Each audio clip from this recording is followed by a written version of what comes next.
Hello friends, आज मैं आपको बताऊंगा कि कौन से ऐसे इंजेक्शन जो कि पशुओं में एक साथ यदि कोई बीमारी यदि पशुओं में हो गई है तो उसमें एक साथ उन इंजेक्शनों का प्रयोग नहीं करना चाहिए। जो कि वेटरनरी फील्ड के अंदर सबसे ज़्यादा कौन से इस तरह के जो इंजेक्शन है जो ज़्यादातर प्रयोग किए जाते हैं, उन इंजेक्शन के बारे में आज की वीडियो के अंदर बताया जाएगा। क्योंकि मेरे पास बहुत इस तरह के कमेंट्स आ रहे थे कि सर ऐसे कौन से इंजेक्शन होते हैं जो कि पशु में एक साथ लगाने पर साइड इफेक्ट कर सकते हैं। तो आज की वीडियो के अंदर डिटेल से बताया जाएगा। वीडियो लंबी होगी, स्किप करके मत देखना, पूरा देखना। जो इस चैनल पर अभी नए जुड़े हैं या पहली बार आप इस चैनल को देख रहे हैं तो पहले आप इस चैनल को सब्सक्राइब कर लें, साथ में बेल आइकन और ऑल वाला ऑप्शन दबाएं, क्योंकि इस चैनल पर आपको बहुत ही सही और सटीक जानकारी के साथ वीडियो दी जाती है।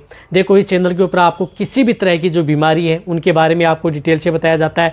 रही बात कोई भी जो वेटरनरी के जो इंजेक्शन, टेबलेट या कोई भी जो प्रोडक्ट आते हैं उनके बारे में सही जानकारी आपको उपलब्ध कराई जाती है, ताकि जो जितने भी नए वेटरनेरियन हैं या जो पशुपालक हैं उनको प्रॉपर नॉलेज हो जाए और किसी भी तरह की उनको दिक्कत ना हो कि कौन सी इंजेक्शन या कौन सी दवाइयाँ या किस तरह की जो प्रोडक्ट हैं वो पशुओं में क्या क्या काम करते हैं। रही बात जो जितने भी जो मैं इंजेक्शन बताता हूँ वह इंजेक्शन यदि आपके पास कोई वेटरनेरियन या वेटरनरी डॉक्टर उनकी सलाह के द्वारा ही आपको अपने पशुओं में लगवाने चाहिए।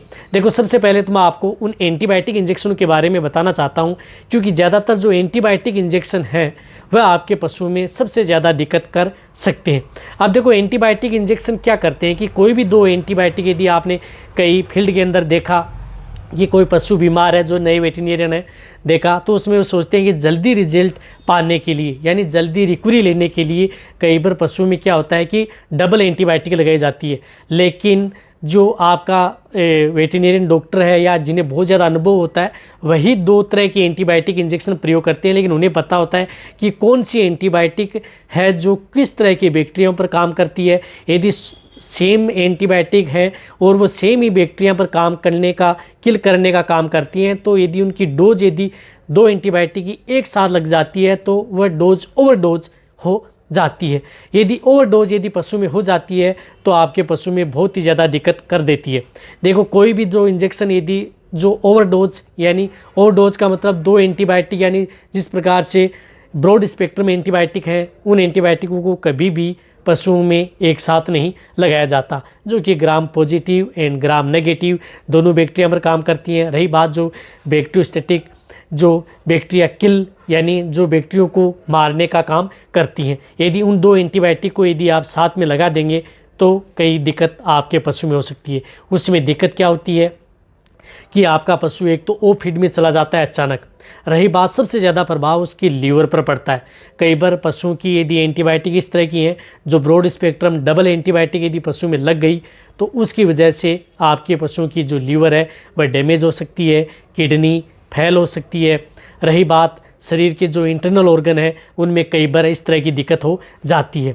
और साथ साथ यदि आपके पशुओं में भारी सिम्टम्स क्या देखने को मिलते हैं, इससे आपके पशुओं में जिस प्रकार से गोबर के साथ खून आना स्टार्ट हो जाता है, गोबर पतला कर देता है, पतला गोबर आपका पशु फेंकने लग जाता है। रही बात, कई बार इस तरह की दिक्कत हो जाती है कि पशु बैठ जाता है, खड़े होने में दिक्कत करता है। इस तरह के कई बार तो पशुओं की जो बॉडी है, स्किन है, वह भी पशुओं की ख़राब हो जाती है। और रही बात, धीरे धीरे आपके पशुओं की जो आँखें हैं वह भी कई बार सिकुड़ जाती हैं। तो देखो, कोई भी जो डबल एंटीबायोटिक इंजेक्शन यदि पशु में लगा देते हैं तो बहुत तरह के साइड इफ़ेक्ट पशुओं में कर सकते हैं। कई बार तो पशु अंधा भी हो जाता है, पशुओं को दिखाई भी नहीं देता है। तो इस तरह के जो मैंने आपको सिम्टम्स बताए जो नॉर्मल जो फील्ड के अंदर देखने को मिलते हैं, और बताने के लिए तो बहुत इस तरह के जो सिम्टम्स हैं जो पशु में देखने को मिलते हैं। जो दूधारू पशु है उनके अंदर दूध डाउन हो जाता है, दूध कम हो जाता है, बहुत ही ज़्यादा दिक्कत पशु में हो जाती है। तो कौन से एंटीबायोटिक इंजेक्शन, देखो शुरुआती तौर पर जिस प्रकार से आपने ऑक्सीटेट्रासाइक्लिन एंटीबायोटिक देखी है, ये ब्रॉड स्पेक्ट्रम एंटीबायोटिक होती है।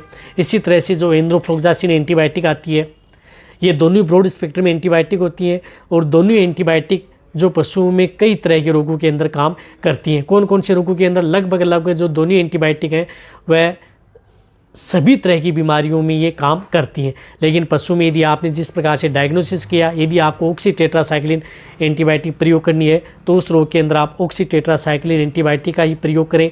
यदि आपको एंड्रो को प्रयोग करनी है तो आप एंड्रो ही प्रयोग करें। ऐसा नहीं है कि एक ही जो बीमारी है उसी समय आप अपने पशुओं में ये दोनों एंटीबायोटिक एक साथ लगा दें। ये आपको कभी भी नहीं लगाना है। रही बात इस बात का, आपको बहुत ज़रूर ध्यान रखना है। इसी तरह से जिस प्रकार से इंटासेप्टेजा होता है, सेफ्ट्रिजोन जो एंटेजोबेक्टम, इसी तरह से जो एमोक्सिलम फोर्ट आता है जिसके अंदर साल्ट आता है, amoxicillin sodium and cloxacillin sulbactam sodium, amoxicillin sodium and sulbactam sodium, ये दोनों एंटीबायोटिक। जिस तरह से कई पशु हैं जिनके अंदर आपने देखा कि सांस लेने में दिक्कत है, मेस्टाइटिस हो गया, थनेला रोग हो गया, उसमें आप जो इस तरह की जो एंटीबायोटिक इंजेक्शन का प्रयोग करते हैं, सेफ्ट्रिजन और एमोक्सिलम, जो इंटासेप्टेजो या एमोक्सिलम, तो इन दोनों एंटीबायोटिक जो इंजेक्शन है उन इंजेक्शनों का प्रयोग एक साथ, यदि कई बार ऐसे कई कमेंट्स आते हैं कि सर हम बेटर जेल लेना चाहते हैं मेस्टाइटिस के अंदर, तो क्या हम दोनों ही इंजेक्शन एक साथ लगा सकते हैं? उनके लिए भी ये वीडियो है कि बिल्कुल भी आप इस दोनों तरह की जो एंटीबायोटिक हैं इनको आप कभी भी एक साथ प्रयोग न करें। इन दोनों एंटीबायोटिक को यदि आपको प्रयोग करना है तो आप 12 घंटे का समय ले सकते हैं। जैसे आपने सुबह यदि आपने एमोक्सिलम लगा दिया तो आपको यदि रिजल्ट नहीं मिल रहा है तो आप शाम को इंटासेप्टेजो उस पशु में लगवा सकते हैं।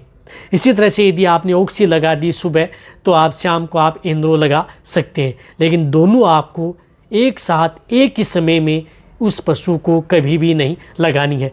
12 घंटे का समय लेकर के आप एंटीबायोटिक इंजेक्शन चेंज कर सकते हैं।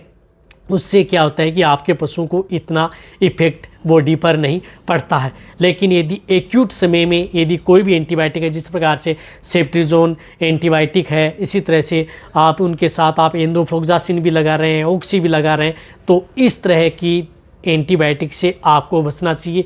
इन सभी एंटीबायोटिक्स में से आपको कोई भी एक एंटीबायोटिक इंजेक्शन का ही प्रयोग उस पशु में एक समय में ही करना चाहिए। ये देखो 4 तरह की एंटीबायोटिक, तो बहुत एंटीबायोटिक आती है, बहुत एंटीबायोटिक इंजेक्शन भी हैं, लेकिन मैं आपको ये जो 4 तरह की जो एंटीबायोटिक मैंने आपको बताई हैं ये ज़्यादातर फील्ड के अंदर प्रयोग की जाती हैं। और लगभग सभी तरह के जो वेटेरिनेरियन जो डॉक्टर हैं या पशु चिकित्सक हैं, सहायक पशु चिकित्सक हैं, उनके बैग के अंदर कोई सी न कोई सी आपको एंटीबायोटिक आपको मिल जाएगी। तो इन चारों एंटीबायोटिक का यदि आपको लग रहा है तो इनको अलग अलग ही आप उस पशु में प्रयोग करनी चाहिए। लेकिन कई जो एक्सपीरियंस होते हैं उनमें अलग तरह की जो एंटीबायोटिक साथ में लगाई जाती हैं।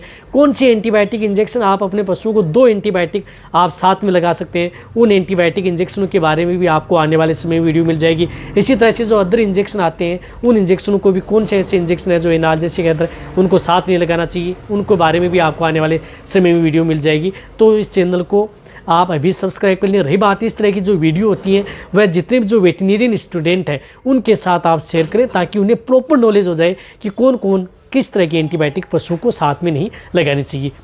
इसी तरह से आप मेरी वीडियो देखते रहें, इसी तरह से आप मेरे को प्यार देते रहें। थैंक्स, धन्यवाद।